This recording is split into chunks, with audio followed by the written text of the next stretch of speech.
আসসালামু আলাইকুম। একটি আরসিসিবি সার্কিট ব্রেকার কিভাবে মানুষের জীবন বাঁচায় সেটাই আজকে আমরা দেখব যে একটি আরসিসিবি সার্কিট ব্রেকার কিভাবে কাজ করে। তো আমি এখানে একটি আরসিসিবি সার্কিট ব্রেকার নিয়েছি। তো এই আরসিসিবি সার্কিট ব্রেকারে একটি ফেজ এবং একটি নিউট্রাল প্রবেশ করলো এবং এখান থেকে একটি ফেজ এবং একটি নিউট্রাল তার দিয়ে এখান থেকে বের হয়ে গেল।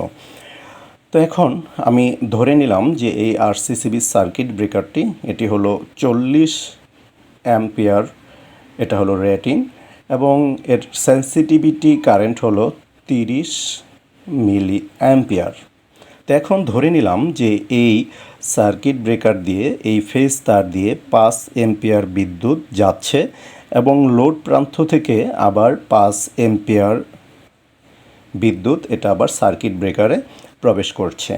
নিয়ম অনুযায়ী কিন্তু এটাই হয়ে থাকে যে ফেজ তার দিয়ে যে বিদ্যুৎ যায় সেটা লোড প্রান্ত থেকে আবার নিউট্রাল প্রান্ত দিয়ে সেই একই বিদ্যুৎ আবার সোর্সে ফিরে যায়। তো এই সার্কিট ব্রেকারের ভিতরে কিন্তু একটি কারেন্ট ট্রান্সফরমার থাকে। এখন আমি যদি এখানে এই লোড প্রান্তে একটি ফ্রিজ কল্পনা করি, অর্থাৎ একটি লোড আমি এখানে কল্পনা করলাম, এটি একটি ফ্রিজ। তো এই ফ্রিজে যে কোনো কারণে ত্রুটিপূর্ণ সংযোগ হোক বা শর্ট সার্কিট হোক, যে কোনো কারণে এই ফ্রিজের বডিটা যদি বিদ্যুতায়িত হয়ে যায়, তখন একজন ব্যক্তি যদি এই ফ্রিজকে স্পর্শ করে তখন কিন্তু সে বিদ্যুতায়িত হয়ে যাবে। তখন বিদ্যুতায়িত হয়ে এখানে একটি শর্ট সার্কিট হবে এবং এই ব্যক্তির শরীর দিয়ে কিছু বিদ্যুৎ এখানে আর্থে অর্থাৎ ভূমিতে চলে যাবে।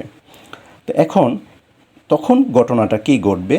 তখন ঘটনা ঘটবে এই ফেজ তার দিয়ে কিন্তু এই সার্কিট ব্রেকারটি 5 এম্পিয়ার বিদ্যুৎ লোডে পাঠাচ্ছে, কিন্তু এখানে একজন ব্যক্তি বিদ্যুতায়িত হয়ে যাওয়ায় এখান থেকে কিছু বিদ্যুৎ ভূমিতে চলে যাচ্ছে। তার ফলে কিন্তু এই নিউট্রাল দিয়ে 5 এম্পিয়ার বিদ্যুৎ কিন্তু আবার সার্কিট ব্রেকারে ফেরত যাবে না। তখন কিছু বিদ্যুৎ যেহেতু এই আর্থিংয়ে চলে যাচ্ছে, সেখানে আমি ধরে নিলাম 4.97 অ্যাম্পিয়ার বিদ্যুৎ ও সার্কিট ব্রেকারে যাচ্ছে। তখন এই সার্কিট ব্রেকারের যে এখানে কারেন্ট ট্রান্সফরমার আছে, এই ট্রান্সফরমার এটিকে শনাক্ত করবে যে এখান থেকে 5 এম্পিয়ার বিদ্যুৎ লোডে গিয়েছে কিন্তু লোডে ফেরত এসেছে 4.97 অ্যাম্পিয়ার, তার মানে এখানে কোনো কিছু ঘটেছে। তো এটা শনাক্ত করার সঙ্গে সঙ্গেই এই সার্কিট ব্রেকারটি কয়েক মিলি সেকেন্ডের ভিতরেই বন্ধ হয়ে যাবে। বন্ধ হয়ে গিয়ে এই লাইনটাকে অর্থাৎ এই ব্যক্তিটাকে সে সম্পূর্ণ নিরাপদ করে দিবে। তো এখন 30 মিলি অ্যাম্পিয়ার কেন? তো আমি আগেই বলেছি যে সার্কিট ব্রেকারে আমি 5 এম্পিয়ার বিদ্যুৎ এই লোডে গিয়েছে কিন্তু লোডে ফেরত এসেছে 4.97 অ্যাম্পিয়ার, অর্থাৎ এখানে এই বিদ্যুতের পার্থক্যটা হচ্ছে 0.03 অ্যাম্পিয়ার। এই পার্থক্যটাই হলো সেন্সিটিভিটি কারেন্ট।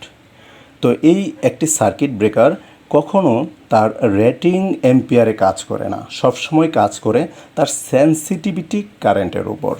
এখন মানুষের যে বৈদ্যুতিক শক লাগার কারণে যে সার্কিট ব্রেকারটি মানুষকে সবচেয়ে বেশি নিরাপত্তা দিয়ে থাকে সেটি হলো 30 মিলি অ্যাম্পিয়ারের একটি সার্কিট ব্রেকার।